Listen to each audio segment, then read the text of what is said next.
Ajaib, bocah tak luka serius meski tertabrak Pajero tetangga. Beberapa hari lalu, viral di media sosial seorang bocah tertabrak mobil SUV merek Mitsubishi Pajero.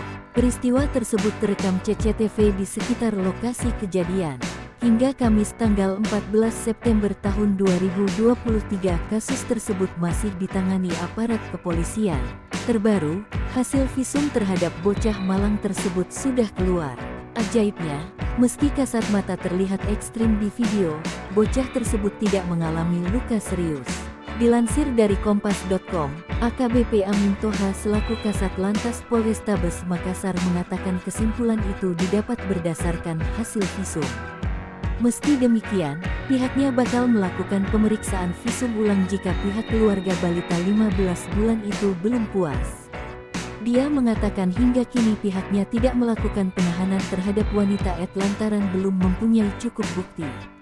Amin menyebut penahanan harus dilakukan sesuai prosedur yang ada. Dalam video yang beredar, Pajero Sport tersebut dikemudikan oleh seorang wanita. Kejadian berawal saat korban tengah bermain di dalam gang.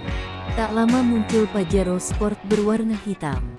Belakangan diketahui, peristiwa itu terjadi di gang kecil Jalan Adiaksa Baru Lorong 7, Kecamatan Panakukang, Kota Makassar, Sulsel, pada Senin tanggal 18 Agustus tahun 2023.